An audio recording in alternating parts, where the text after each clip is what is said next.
ucapan panjang dan lebar.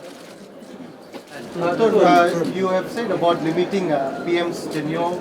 Can we know what is the process involved and when is it coming on stream?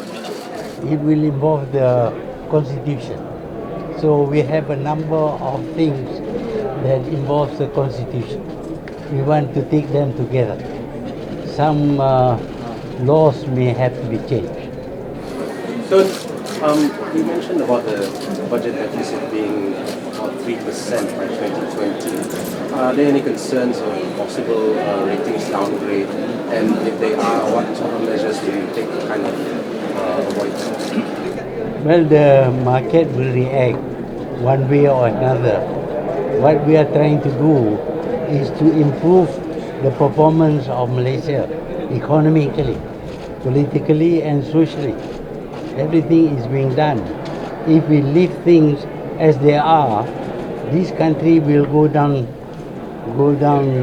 the stream, because what we inherited from the previous government is a lot of loans, a lot of money they borrowed, more than $1 trillion. Never in the history of Malaysia has a government ever borrowed so much money. Now we inherited this loan. Whether we like it or not, we have to pay. That is the constraint that we face.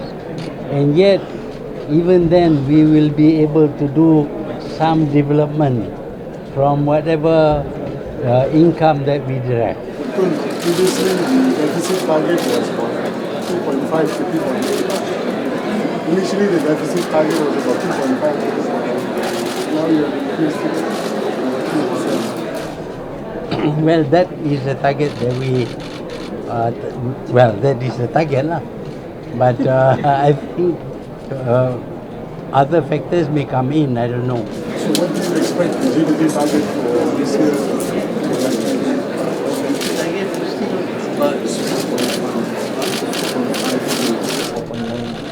Oh, the target. We 4.5 to 4.9. I mentioned it just now.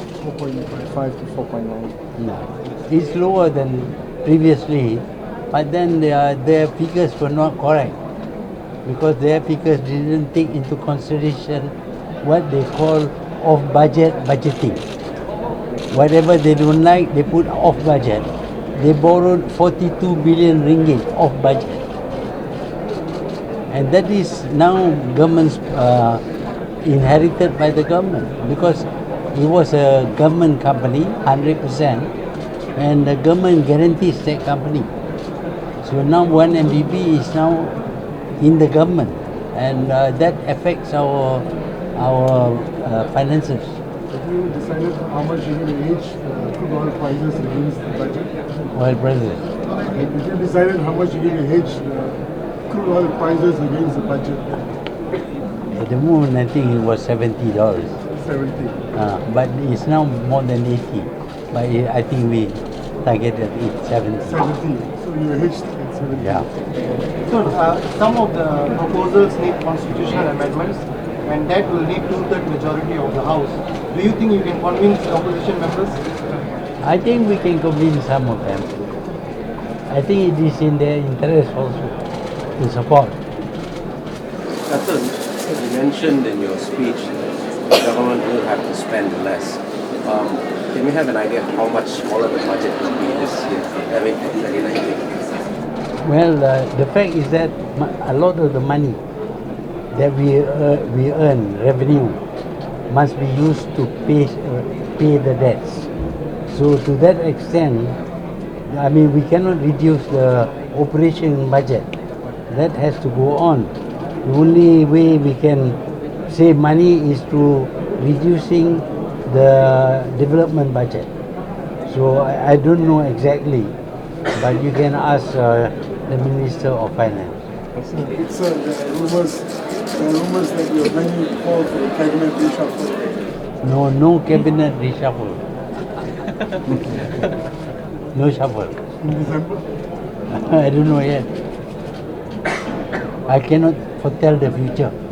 So can you comment on reports that you are reconsidering the Crooked Bridge to Singapore? Can you confirm or deny? No, this came from Johor. They said they want to build a crooked bridge. But somebody says, no, we don't want a crooked bridge. We want a third bridge. You want a third bridge to Singapore, you will have to ask the consent of Singapore.